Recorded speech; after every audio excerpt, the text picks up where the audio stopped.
ለተነሱት ጥያቄዎች በመጀመሪያ ከምርጫ ጋር ተያይዞ ምርጫ አሁን ማድረግ አዋጭ ነው ወይ? በጣም በርካታ ችግሮች ስላሉ ኢህአዴግ በውስጡ ውህደት ብሎ የጀመረውን አጀንዳ ሳያጠናቅቅ እንዲሁም ተቃዋሚዎች በወጣው አዋጅ ላይ የጋራ መግባባት ሳይይዙ ምርጫ ብናደርግ በሕገ መንግስቱ አንቀጽ 54 የተቀመጠውን ሐሳብ ማሟላት ተገቢ ቢሆንም ያለንበት ሁኔታ ለዚያ የሚያበቃ ነው ወይ የሚል በርከት ያለ ሐሳብ በውስጡ የያዘ ጥያቄ ተነስቷል። ምርጫን በሚመለከት የተከበረው ምክር ቤት እንዲገነዘብ የሚያስፈልገው በዘንድሮ ምርጫም ይሁን በሚቀጥለው ምርጫ ችግር አልባ ምንም አይነት ተግዳሮት የሌለው ምርጫ ኢትዮጵያ ውስጥ ማድረግ አይቻልም። ዲሞክራሲ ልምምድና ባህል ነው። ዲሞክራሲ ልምምድና ባህል የሚሆነው ስንለማመደው ስናደርገው ነው፣ ስንሸሸው አይደለም። ምክንያት እያስቀመጥን አሁን አንችልም በሚቀጥለው እናርግ ካልን ብዙ ችግር ነው ያለው። ለምሳሌ ይህ ፓርላማ አንዳንድ ሀገራት እንዳደረጉት የራሱን ስልጣን ሊያራዝም ይችላል። የተመረጠው ለ5 ዓመት ቢሆንም ለ2 ዓመት፣ 3 ዓመት፣ 4 ዓመት፣ 5 ዓመት ተጨማሪ ማሻሻያ ተደርጎ ከክልሎች ጋር በመነጋገር ይሄ ፓርላማ እንዲቆይ ማድረግ ይቻላል። ነገር ግን ይሄ ፓርላማ የ5 ዓመት ኮንትራት ወስዶ ሲያበቃ ተጨማሪ 1 ዓመት 2 ዓመት ቢጨምር በዚያ ሞራልና በዚያ አቅም ልክ የሚሰራ አይሆንም። ህዝብ ጋር ወርደን ይሁንታ አግኝተን በሙሉ ልብ መስራት ተመራጭ ነው። ሁለተኛው ውድድር ወደፊት ልናሳካ ከምናስበው ብቻ ሳይሆን ካለፍንበት መሆን አለበት። በባለፈው ምርጫም እኮ ምርጫ ተካሂዷል። የገመገምነው እኮ 100% አሸንፎ መግባት በኢትዮጵያ በጣም ዳይቨርስ በሆነ አስተሳሰብ ውስጥ በምንም መመዘኛ ተቀባይነት ያለው ጉዳይ አይደለም። ተቀባይነት ያለው ጉዳይ ዳይቨርስ ነው። ሶሳይቲው በጣም ብዙ ፍላጎቶች አሉ እና የባለፈው በዚህ እኛም ምክር ቤት ያስገባው ምርጫ ትክክል ስለሆነና የተሟላ ስለሆነ አሁን ከዛ ያነሰ ሁኔታ ስላለ ምርጫ ይደረግ የሚለው ጉዳይ በኔ በኩል ብዙ አሳማኝ አይደለም። አንደኛ የምርጫ ቦርድ አሁን ያለው ቁመና አምናም አቻምናም ከዛ በፊት በነበሩ ምርጫዎች ከነበረው በጣም የተሻለ ነው። ባለፈው በጀት ሲጸድቅ እንዳነሳሁት ዘንድሮ ለምርጫ ቦርድ የያዝነው በጀት ባለፉት 5 የምርጫ ዘመናት የተያዘለት በጀት ተደምሮ የዘንድሮን አያክልም። በቂ ሀብት መድቧል መንግስት። ሁለተኛ ራሱ ምርጫ ቦርዱ በማንኛውም መመዘኛ እስካሁን ካሉ የምርጫ ቦርድ አባላት በተሻለ ሁኔታ ከኛ ራቅ ያሉ ሰዎች የህዝብ ይሁንታ የእናንተንም ይሁንታ አግኝተው ተመርጠዋል። በንጽጽር ቦርዱ ከምን ጊዜውም የተሻለ ነፃ ነው ማለት የሚያስችል ማንም ሰው ሊናገር የሚያስችለውን የቦርድ አመራረጥ ስርዓት አካሂደናል። ቦርድ መርጠናል፣ በጀት መድበናል። ከቁሳቁስ ከቢሮ መስሪያ ጋር የነበረውን ችግር ለመፍታት ከፍተኛ ርቀት ሄደናል። ስለዚህ ምርጫ ቦርድ ቢያንስ ባለፈው ከነበረው ይሻላል፣ በገንዘብም በአቅምም። አንድ ሁለተኛ ወደ መንግስት ስንመጣ መንግስት ኢትዮጵያ ውስጥ ያለውን የተለያየ ሐሳብ የማንሸራሸርና በዚያም ሐሳብ ለህዝብ አቅርቦ የሚመረጡ ኃይሎች ካሉ በተወሰነ ቁጥር ፓርላማ ውስጥ ወንበር እንዲያገኙ ብቻ ሳይሆን በምርጫ ቢያሸንፉ እንኳን ዴሞክራሲያዊ በሆነ መንገድ ስልጣን ለማስረከብ ዝግጁ ነኝ ብሏል። እናንተም እንደምትሆኑ ተስፋ አደርጋለሁ። ይሄ ትልቅ ታሪክ ነው። ኢትዮጵያ ውስጥ አሸንፎ ማስተዳደር ብቻ ሳይሆን ተሸንፎ በሰላማዊ መንገድ መስጠትም ትልቅ ታሪክ ነው። ሐሳብ ያለው የሚያስተዳድር የሚያስቀጥል ፓርቲ እስካለ ድረስ ከዚህ አንጻር የመንግስት ፍላጎት ዴሞክራሲያዊ ነፃ ምርጫ እንዲካሄድ ነው። በተደጋጋሚ የተነጋገርንበት ጉዳይ ነው። ይህም ዝግጁነት እስካሁን ከነበሩት ይሻላል። መሻሉ በንግግር ሳይሆን በበጀት በቢሮ በቦርድ አመራረጥ ላይ ታይቷል። የምርጫ ህጉም እናንተ እንደምታስታውሱት ብዙዎቹን በሚያሳትፍ መንገድ ነው የጸደቀው። ስለዚህ ከመንግስትና ከምርጫ ቦርድ አንጻር ቢያንስ ባለፈው ከነበረው የተሻለ ነገር አለ። ሶስተኛው አክተር ህዝብ ነው። የኢትዮጵያ ህዝብ ምርጫን ተከትለው የሚነሱ ግጭቶች ምን አደጋ እንዳላቸው ቢያንስ 97 በቂ ትምህርት ወስዷል። የኢትዮጵያ ህዝብ የሚፈልገው ያሳምነውን የወደደውን ኃይል ነፃ ሆኖ መምረጥ እንጂ ምርጫ ከተመረጠ በኋላ በምርጫ ኮረጆ ምክንያት ግጭት ውስጥ ብንገባ የሰው ህይወት አደጋ ውስጥ ከማስገባት በስተቀር ምንም ለውጥ እንደማያመጣ በተግባር በልምድ ያውቀዋል። ከፈለገ ከኬንያ መማር ይችላል፣ ከጎረቤት ሀገር መማር ይችላል፣ ከራሱም ታሪክ መማር ይችላል። ለዚህ የኢትዮጵያ ህዝብ ምርጫን ተስታኮ የሚነሳ ግጭት የሚፈልግ ህዝብ ነው ብሎ ማሰብ ከባድ ነው። አሁን ባለው ሁኔታ የኢትዮጵያ ህዝብ በብዙ ፈተና ያለፈ ስለሆነ አንዲት ቀን የምትካሄድ ምርጫን እንደ ፈተና አይቋቋምም ብሎ ማሰብም ተገቢ አይደለም። ችግር አለ፣ ተግዳሮት አለ። መንግስት፣ ህዝብና የምርጫ አክተሮች ከተግባቡ የማንወጣው ዳገት ተደርጎ መወሰድ የለበትም። ከሚዲያ አንጻርም በንጽጽር ቀደም ሲል ከነበረው የተሻለ ለቀቅ ያለ ነገር አለ። መገራት ሚሻ ቢሆንም እነሱም ሲቪክ ሶሳይቲው እና ሚዲያው ሚናቸውን ከተወጡ ምርጫው የተሻለ ሆኖ ሊከወን ይችላል የሚል እምነት ነው እኛ ያለን። ሌላው ፓርቲዎች ናቸው። ፓርቲዎች አሸንፈው መንግስት በመሆን ብቻ የሚያምኑ ከሆነ የፖለቲካን ሙሉ ቅርጽ አያሳይም። የፖለቲካ ሙሉ ቅርጽ አንደኛው የተሻለ ሐሳብ አመንጭቶ ህዝብን አሳምኖ አሸንፎ ስልጣን መያዝ ነው። ሁለተኛው የፖለቲካ እሳቤ ማሸነፍ እንኳን የማይችል ቢሆን ፓወር እንኳን የሚያገኝ ባይሆን በተወሰነ ደረጃ የህዝብ ይሁንታ በቮት አግኝቶ የተወሰነ ሲት ማግኘት መቻል ነው። ሶስተኛው እሱም ባይገኝ የሱ እሳቤዎች፣ አስተሳሰቦች በሚዲያም በጽሁፍም በንግግርም በውይይትም ተሽጠው እንዲተገበሩ ማድረግ ነው እንጂ ሁሌ ምርጫው ስንገባ አሸንፎ መንግስት መሆን አይደለም። ይሄንን ሐሳብ ይዘው እንዲወዳደሩ እንኳን በአገር ውስጥ የነበሩ ፓርቲዎች ሁላችሁም እንደምታስታውሱት የታጠቁ እና በውጊያ የመንግስት ለውጥ ለማምጣት ሲሰሩ የነበሩ ኃይሎችን በሙሉ ገብተዋል። እነዚህ ኃይሎች ይህ አውድ በዚህ ሁኔታ መከፈቱን እንደ ትልቅ ድል ወስደው ሰብሰብ ብለው ሐሳብ አድርጅተው ከክስ ወጥተው ሐሳባቸውን ለህዝብ አቅርበው የሚወዳደሩበትን መንገድ የተሻለ እድል ስላገኙ መጠቀም አለባቸው ብዬ አምናለሁ። ይህን ተከትሎ ስምምነት የለም የሚለው ጉዳይ የምርጫ ህጉ በሚያስደንቅ ሁኔታ ለካቢኔ ሳይቀርብ የምርጫ ቦርድ የሚመለከታቸውን ባለድርሻ አካላት አወያይቶ ቀጥታ ነው ፓርላማ የቀረበው። ቢያንስ እናንተ ይህንን ጉዳይ ተቃዋሚ ፓርቲዎች እንኳን በደንብ ባይገነዘቡት ወይም በዚያ ደረጃ ባያዩት፣ እናንተ ግን ሁሉም ህጎች ካቢኔ ጋር መጥተው ደንብ ሆነው ከጸደቁ በኋላ ወደ እናንተ እየመጡ ቆይተው የምርጫ ህጉን በሚመለከት ግን አሁን መንግስት የሆነው የካቢኔ አባላትና ካቢኔ እንደ ተቋም ከሚያየው በህዝብ የተወከሉትና ሰፋ ያለ ሐሳብ የሚንሸራሸርበት መድረክ ይምጣ የሚለው ትልቅ እርምጃ ይመስለኛል። እኔም ሌላ ፖለቲካ ፓርቲም ያረቀቀው ምርጫ ቦርድ ያጸደቀው ፓርላማ በካቢኔ እንኳን ረቂቅ ለመወያየት እድል አላገኘንም። ምክንያቱም ካቢኔው የራሱን ፍላጎት ተጭኗል የሚል እሳቤ እንዳይኖር ይህን ተስታኮ ከሰው ቁጥር ጋር ተያይዞ አንቀበልም የሚል ሐሳብ ያላቸው ወይም ቁጥሩ ይነስ የሚል ሐሳብ ያላቸው ፓርቲዎች እንዳሉ ሰምቻለሁ። ይሄ ትክክለኛ ሐሳብ አይደለም። ማንም የፖለቲካ ፓርቲ ኢትዮጵያ ውስጥ ከቻለ ሙሉ ድምፅ አግኝቶ ለማለፍ ካልቻለም ከ50% በላይ ድምፅ አግኝቶ መንግስት ለመሆን የሚሰራ ከሆነ ከ250 ሰው በላይ የሚያወዳድር ፓርቲ 50% ለማሸነፍ ከዛ በላይ ስለሚፈልግ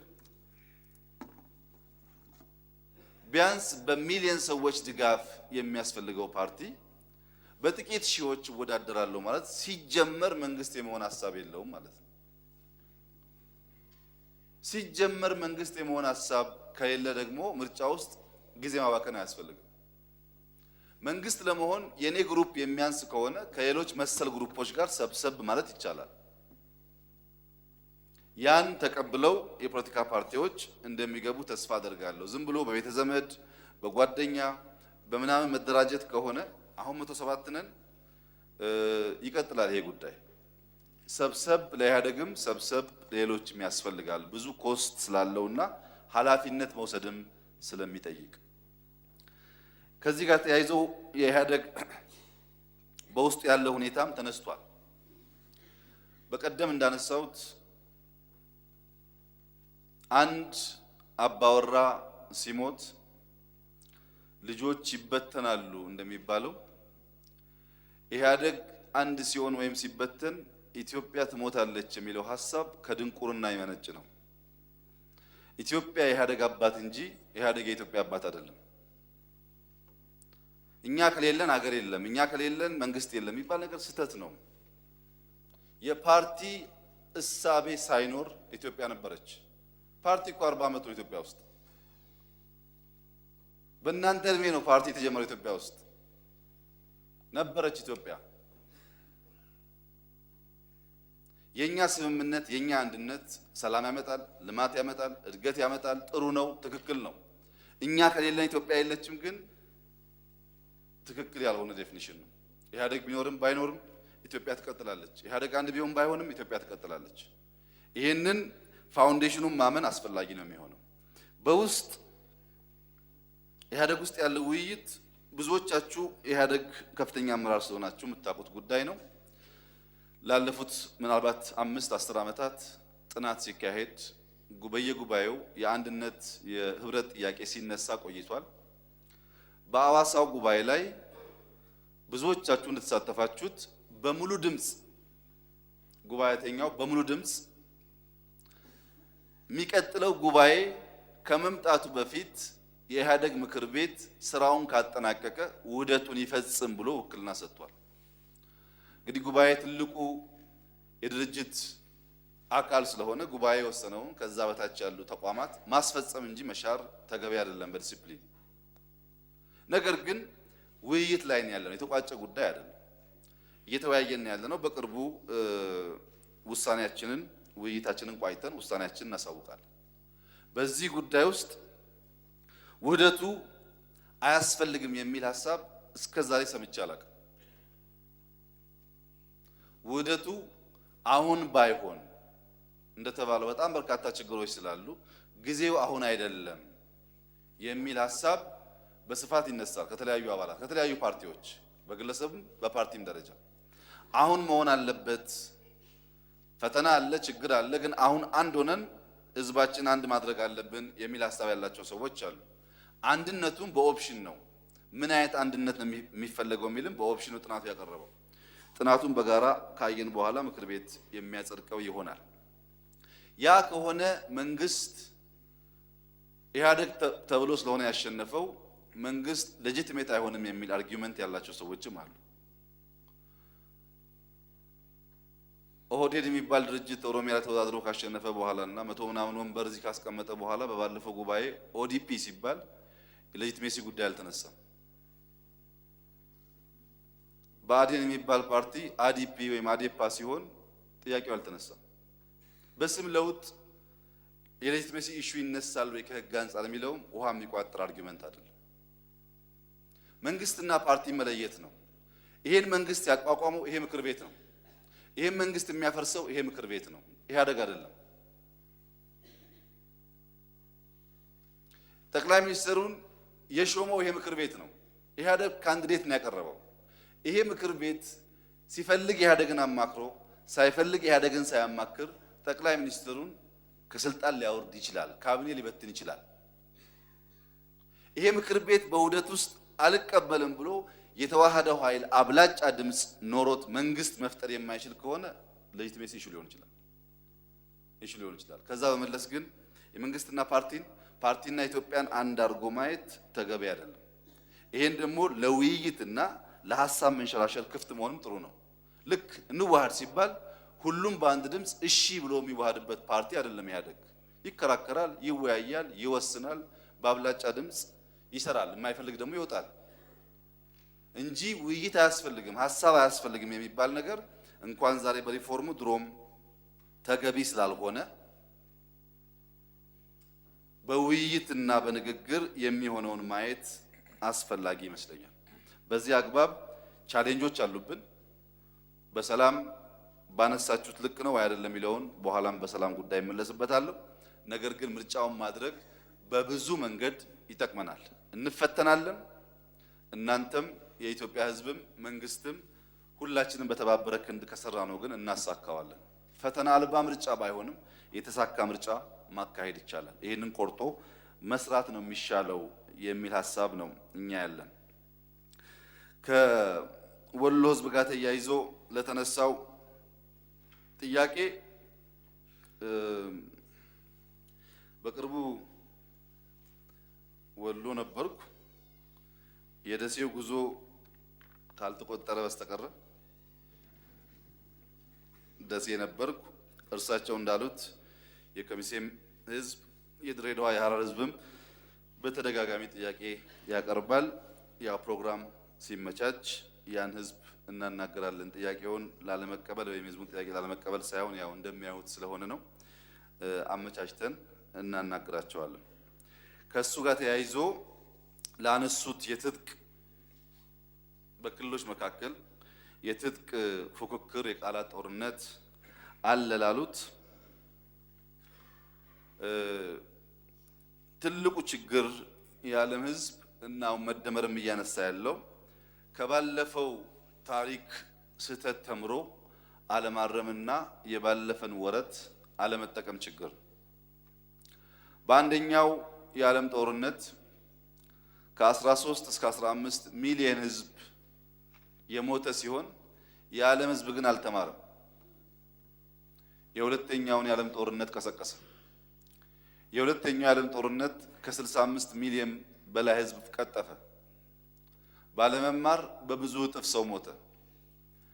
ኢትዮጵያ ውስጥ በእርስ በርስ ግጭት ባለፉት 45 ዓመታት በጣም ከፍተኛ ቁጥር ያለው ሰው አጥተናል። የሞቱ ብቻ አይደሉም፣ እግራቸውን፣ አይናቸውን፣ እጃቸውን ያጡ ለወላጆቻቸው ሸክም የሆኑ በጣም በርካታ ሰዎች አሉ። ከትናንትናው መቆሳሰል፣ ከትናንትናው መገዳደል፣ ከትናንትናው ኪሳራ መማር የሚችል ህዝብ ደግሞ ወደዛ ኪሳራ አይገባም። ያንን መዘንጋት ካለና ያንን አለመቀበል ካለ ግን መልሶ ችግሩ ሊያጋጥም ይችላል። አንደኛው ችግር ምን አይነት ውጊያ ነው አሁን ሊያጋጥመን የሚችለውን ካለመገንዘብ ነው። በነገራችን ላይ የውጊያ ቀስቃሾች ሁልጊዜም አንድ አይነት ሰዎች ናቸው። በየትኛውም እድሜ ጠገብ የኢትዮጵያ ፖለቲካ ፓርቲዎች ውስጥ በኦሮሚያም፣ በአማራም፣ በትግራይም እድሜ ጠገብ የሚባሉ ፓርቲዎች በደንብ የኢትዮጵያ ህዝብ ያየ እንደሆነ መፍትሄ የሚመጣው በትጥቅ በትግል በውጊያ ብለው የወሰኑ ሰዎች ዛሬም አሉ፣ አልሞቱም። እነሱ ወጣት ማስገደል እንጂ መሞት አያውቁበትም። የዛሬ 40 ዓመትም የዛሬ 30 ዓመትም አሁንም እነሱ ናቸው። ፓርቲ ቸርማን እነሱ ናቸው። ፓርቲ አስተባባሪ እነሱ ናቸው። የኢትዮጵያ ህዝብ መንቃት አለበት። በውጊያ ነው ችግር የሚፈታው ብሎ የሚወስን አመራር ሞቶ ማሳየት እንጂ የድሃ ልጅ እያስገደለ እሱ መቀጠል ተገቢ አይደለም። በየጊዜው ግጭት እየቀሰቀሱ በዚያ ውስጥ መኖር የሚፈልጉ ሰዎች አሉ። በሁሉም ጫፍ ነው። ወጣቱ መንቃት አለበት። በግጭት ነው በክላሽ ነው ችግር የሚፈታው ብሎ የሚያስቡ ሰዎች የዘመኑ ጭንቅላት የላችሁም እና ጡረታ አውጡ ማለት አለበት። እነሱን እያደመጠ ወደ ግጭት መግባት ትክክል አይደለም። ሁለተኛው አሁን አምና የዛሬ 10 ዓመት የነበረው ውጊያ ይሰራሉ ያላችሁ እንደሆነ አይሰራም። ቢያንስ ተዋጊዎች ሞባይል ስልክ ከሌላችሁ አይዋጉላችሁም አይምሰላችሁ። ፌስቡክ ሳይም ይዋጋ ሰው የለም። ተቀይሯል ነገር። ብዙ ነገር ሲዘጋ ውጊያው አብሮ ይዘጋል ማለት ነው። በድሮ ሜንታሊቲ ማሰብ አይመችም። አሁን የውጊያው አሲሜትሪክ ስል ተቀይሯል። የሚጠቅም አይደለም። ሶስተኛው ግን ጥንቃቄ የሚያስፈልገው ነገር ለምሳሌ የትግራይና የአማራ ወይም የኦሮሚያና የአማራ ሲባል የትግራይ መንግስት የትግራይ ክልል የሚያስተዳድረው መንግስት ቀን ከሌሊት ውጊያ እያሰበ ለውጊያ የሚሰራ አድርጎ የሚያስቡ ደግሞ ሰዎች አሉ። ለተከበረው ምክር ቤት በግልጽ መናገር የምፈልገው የትግራይን ክልል እየመሩ ያሉ ጥቂት አመራሮች የትግራይን የውሃ ችግር መፍታት የትግራይን የልማት ችግር መፍታት እንጂ ከአማራም ይሁን ከማንም የመዋጋት ፍላጎት የላቸውም። ጥቂት ግለሰቦች ክልሉን እየመሩ ያሉት የሚፈልጉት ችግር መፍታት ነው። ህዝቡ ጭራሽ የግጭት ነገር መስማት አይፈልግም። በቂ ልምድ አለው። መሀል ላይ ድራማ የሚሰሩ ሰዎችን መለየት ነው ያልቻልነው እንጂ ክልሉን የሚያስተዳድሩ ሰዎች ወይም ህዝቡ የአማራም ይሁን የትግራይም ይሁን የኦሮሚያ እንደዚህ አይነት ፍላጎት አለው ብሎ በጥቅሉ ትግራይና አማራ ወይም ኦሮሚያና አማራ የሚለው ሐሳብ ብዙ ርቀት አይወስድም። እነዚህ አመራሮች ብዙ ይለፋሉ፣ ቻሌንጅ አለባቸው። ቢኮዝ ነገር ሁሉ የሚተረጎመው በዘር ነው። አሁን ነገር ሁሉ የሚተረጎመው በሰፈር ነው። በዚያ ምክንያት የሐሳብ ልዕልና ብልጫ ስለማይወስድ ቻሌንጅ ቢገጥማቸው ሁሉም ሰው እንደዛ ነው የሚል እሳቤ ባይወሰድ መልካም ይሆናል። ለቅርርባችንም የማይፈይድ ስለሆነ ዋናው ግን ችግሩን በፈጠረ አስተሳሰብ መፍትሄ ልናመጣ አንችልም። ችግሩን የፈጠረው አስተሳሰብ በክላሽ መፍትሄ ያመጣለው የሚል ነው። ያ አስተሳሰብ በስትራክቸርም በአቋም እስካልተቀየረ ድረስ አሁንም መፍትሄው በክላሽ ነው ብሎ ማሰቡ አይቀርም። ህዝቡ ነው እድል አግኝተሃል፣ በክላሽ ሞክረሃል፣ በክላሽ ዘላቂ ድል አይመጣም፣ በቃ ማለት ያለበት።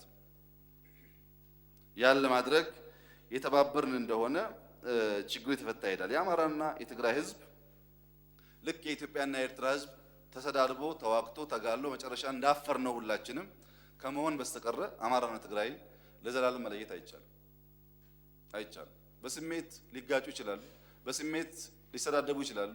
ለዘላለም ግን መለየት አይቻልም በብዙ ምክንያት። ለዚህ አሁን ያሉ አመራሮች መገንዘብ ያለባቸው ከሆነ ጊዜ በኋላ በታሪክ አይን ሲፈረጅ በእርሶ ጊዜ ህዝብ ከህዝብ ተጋጭቶ ይሄን ያክል ሞተ መባሉ አይቀርም። ኃላፊነት ላይ ያሉ ሰዎች ከጎን ሆነው አይዞ የሚሉ ሰዎችን ደጋግሞ ማሰብ አለባቸው ከመስማታቸው በፊት። ከጎን ሆኖ በለውና አይዞ ኃላፊነት ከወሰደው ሰው ጋር እኩል አይደለም። በጓድ መንግስቱ የአመራር ዘመን በጣም ብዙ አይዞ የኛ ጀግና ባዮች ነበሩ። አሁን ተወቃሹ ግን ጓድ መንግስቱ ናቸው። በኋላ በታሪክ መነጽር ሲታይ አደጋ ስለሚያስከትል በእነዚህ መካከል እየተፈጠረ ያለውን ግጭት ከባለፈው ተምሮ ማስተዋል ያስፈልጋል።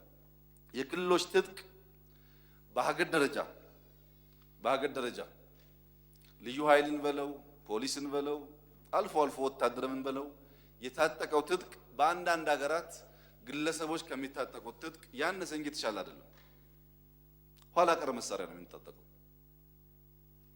ቀንና ማታ ታርጌት ለይቶ ማጥቃት የሚችሉ መሳሪያዎች የታጠቀ ክልል የለም። ክላሽ ነው የሚቆጥረው። በክላሽ ምን ያክል እንዋጋለን የሚለው በጥያቄ ምልክት ውስጥ እንደተጠበቀ ሆኖ ማለት ነው። በምሽግ ነው የምንዋጋው ወይስ ስትራቴጂክ አዋጊውን ነው የምንመታው? እሱ ውጊያው ራሱ የሚወስነው ቢሆንም ግን ያን ያክል የሚያሰጋ ትጥቅ በመኖሩ ሳይሆን ትጥቅ የታጠቅን ለመምሰልና ለወታደር ያለን ዝግጅት ነው ስጋት እየፈጠረ ያለው። ክልሎች መዘጋጀት ያለባቸው የክልላቸውን ደህንነት ለማስጠበቅ ነው እንጂ ከሌላ ክልል ራስ ለመከላከል መዘጋጀት የለባቸውም። ቢፈልጉም አይችሉም። ወደማያባራ ጦርነት ይገባሉ እንጂ አንድ ክልል ከአንድ ክልል ጋር እየተዋጋ ኮንቲኒየስሊ አሸናፊ መሆን አይችልም። ዝግጅት የሚያስፈልገው በክልላቸው ውስጥ ችግር እንዳይፈጠር ሰላማቸውን ለማረጋገጥ ነው። አንዱ ደግሞ ለአንዱ መከታ መሆን አለበት። ያን ካደረግን ልማት፣ ያን ካደረግን መሻገር ይመጣል። አሁን ባለው የፖለቲካ ትኩሳት ድህነትን ሳናሸንፍ ህዝቡ ውሃ ጠማኝ እያለ ሃይስኩል 50% የለም ኢትዮጵያ ውስጥ። ኤሌመንተሪ ጥሩ ነው፣ ዩኒቨርሲቲ ምንም አይልም። ሃይስኩል ከፍተኛ ችግር ነው ያለው። ሃይስኩል ሳይኖረን ክላሽ ብዙ አይጠቅመንም እና ይህ ነገር እየተስተካከለ ይሄዳል። ህዝቡም ከስሜት ወጥቶ እየነቃ እያረመው ይሄዳል የሚል እምነት ነው ያለን። በዚህ አግባብ የፌዴራል መንግስት ማድረግ የሚገባውን ከጊዜ ወደ ጊዜ እያሻሻለ ነገሮች መፍትሄ እያገኙ እንዲሄዱ ይደረጋል። የቅማንት ማንነት ጋር ተያይዞ ለሚነሱ ግጭቶች በአማራ ክልል በሁለት መንገድ ማየት ጥሩ ነው።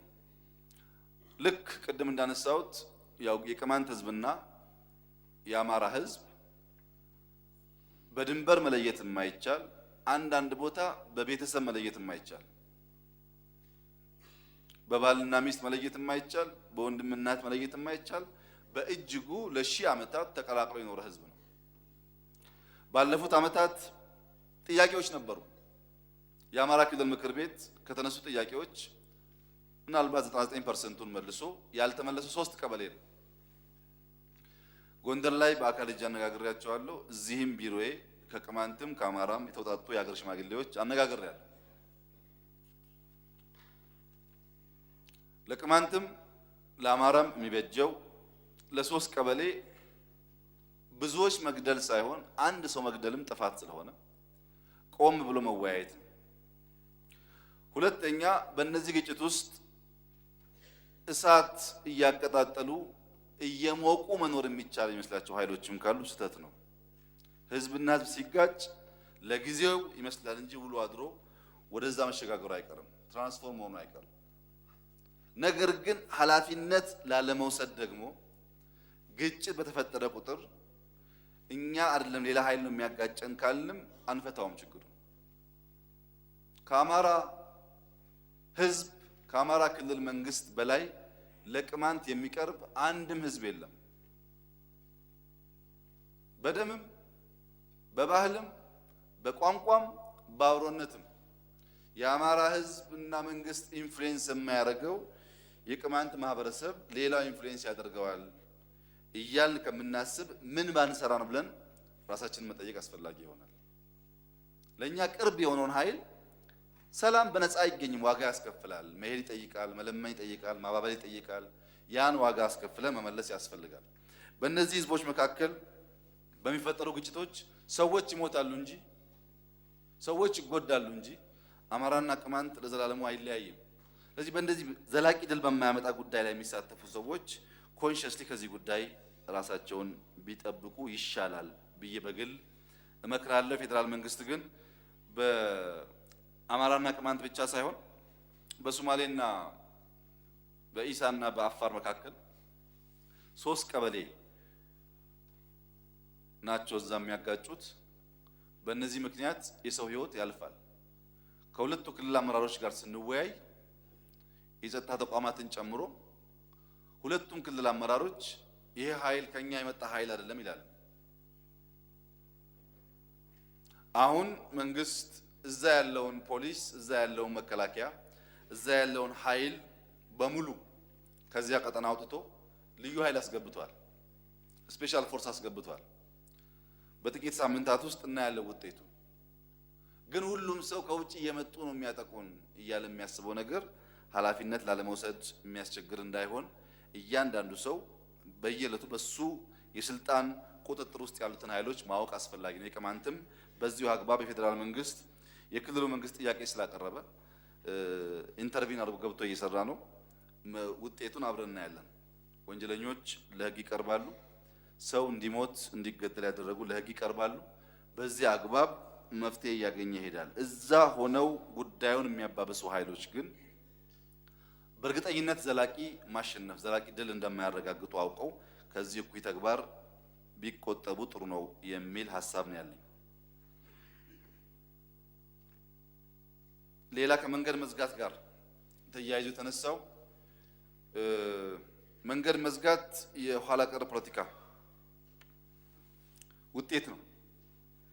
ከአማራ ወደ ኦሮሚያም ይሁን ከአማራ ወደ ትግራይም ይሁን ከአፋር ወደ አዲስ አበባም ይሁን መንገድ መዝጋት የሚባል ባህል ጥሩ ባህል አይደለም። ሞኖፖሊ ኦፍ ቫዮለንስ ህዝቡ ለመንግስት ሰጥቷል። እንደዚህ አይነት ጉዳይ ሲያጋጥም ኢንተርቪን ማድረግ ያለበት መንግስት ነው። መንገድ በመዝጋት ይቅርና ድንበር በመዝጋት እድገት አያረጋግጥም በሚባልበት ዘመን መንገድ መዝጋት የብሽሽቅ ፖለቲካ ውጤትና አላስፈላጊ ነው። መንገድ ብቻ አይደለም ባይዘው አዳራሽ ውስጥ ሰው ተሰብስቦ